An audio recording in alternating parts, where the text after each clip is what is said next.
Alô pessoal, uma das coisas mais incríveis que tem acontecido na medicina nos últimos anos é o uso das terapias-alvo contra o câncer. Estes alvos usualmente estão relacionados a alterações genéticas e seus produtos, proteínas anômalas ou produzidas em quantidades anormais, ou ainda a características imunológicas do tumor. O patologista tem tido papel central nestas novas abordagens, especialmente na identificação dos tumores que devem ser submetidos aos testes, quanto na execução e na interpretação destes testes. Um dos tumores mais fortemente afetados por essas novas abordagens é o carcinoma de pulmão, e os diferentes subtipos histológicos têm diferentes alterações moleculares e, portanto, diferentes testes devem ser efetuados. Você sabe reconhecer o adenocarcinoma mucinoso invasivo do pulmão e quais são suas diferentes peculiaridades morfológicas e moleculares?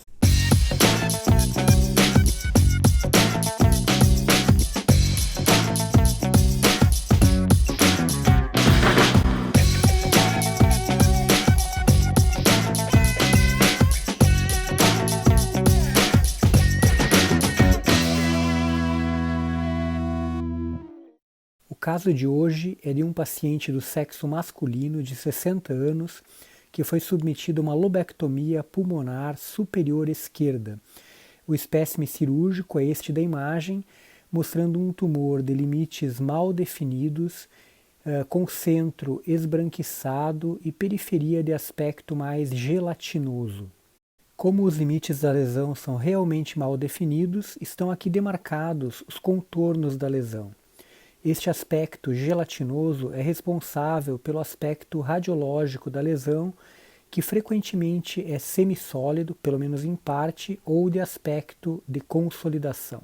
Microscopicamente, aquela porção central mais esbranquiçada da lesão está composta por essas glândulas de arquitetura bastante complexa e citoplasma colunar alto, claro e núcleos relativamente com pouca atipia. A porção periférica da lesão, de aspecto semissólido ou gelatinoso, está composta por esse padrão de crescimento lepídico, onde nós vemos os delicados septos alveolares ainda preservados, com o tumor crescendo ao longo destes septos. Quando olhamos em pequeno aumento, a periferia da lesão também em parte está constituída apenas por mucina intraalveolar, desprovida de células neoplásicas. Este é um caso de adenocarcinoma mucinoso invasivo de pulmão. Como grande parte dos casos desta variante de adenocarcinoma pulmonar, o tumor era pequeno, não havia invasão da pleura visceral, nem evidências de metástases nos linfonodos regionais ou à distância. Na classificação da OMS de 2015 são reconhecidas uma série de variantes do adenocarcinoma de pulmão, e a principal delas é o adenocarcinoma mucinoso invasivo, que compõe entre 5 e 8% dos casos nas diversas séries. A maior parte dos autores reconhece que o adenocarcinoma mucinoso invasivo é uma variante de melhor prognóstico. Aqui neste estudo de 2018, nós vemos que o adenocarcinoma mucinoso invasivo foi estadiado como T1 em cerca de 36% dos casos, contra 27% dos casos de adenocarcinoma não mucinoso, como N1 em 82% dos casos, contra 43% dos casos não mucinosos, e como M0 em 79% dos casos, contra 51% dos casos dos adenocarcinomas não mucinosos. A maior parte dos adenocarcinomas mucinosos são puros, onde todas as suas células apresentam esse citoplasma tipicamente claro e alto. Uma parte dos casos, como nós vemos aqui nesta imagem, nos 2/3 à direita, apresentam componente não mucinoso. Estes casos com componente não mucinoso, ou casos mistos, parecem ter um prognóstico pior do que o adenocarcinoma mucinoso invasivo puro. Parte dos autores considera que o componente não mucinoso representa uma espécie de desdiferenciação do tumor, o que justificaria o prognóstico pior. Grande parte dos casos, como o nosso caso, apresentam esse crescimento lepídico na periferia do tumor, com o tumor crescendo ao longo dos septos alveolares, aqui visto em maior aumento. Além do crescimento lipídico, também é comum, em parte da periferia do tumor, haver este extravasamento de mucina para os alvéolos não acometidos pela neoplasia. Aqui nós vemos demarcados em vermelho a área onde há mucina e células neoplásicas e mais na periferia do tumor apenas os alvéolos preenchidos pela mucina, mas não acometidos pela neoplasia. O mesmo aspecto visto aqui em grande aumento. É importante reconhecermos que as áreas preenchidas apenas por mucina, mas sem células neoplásicas, aparecerão como parte da consolidação nos exames de imagem e, portanto, pode haver uma discrepância nas medidas do tumor entre a imagem e depois o exame definitivo.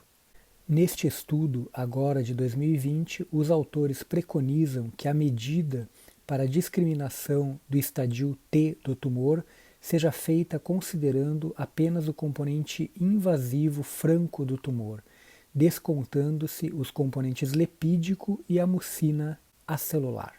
A medida feita desta maneira, considerando apenas o componente francamente invasivo, justificam os autores, discrimina melhor o prognóstico nos vários estadiamentos T.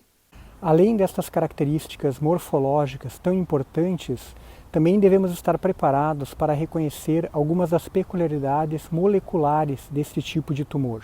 O principal e mais amplamente reconhecido é a alta frequência de mutações do gene Carras, que varia nas diferentes séries entre 30% e até 80% a 90% dos casos. Este gene é mutuamente exclusivo com aquelas tão esperadas mutações dos genes EGFR e ALK, e, portanto, quando essa mutação está presente, estas outras não estarão. Mais recentemente, têm sido reconhecidas as alterações do gene da neuregulina 1, usualmente num rearranjo com a proteína CD74.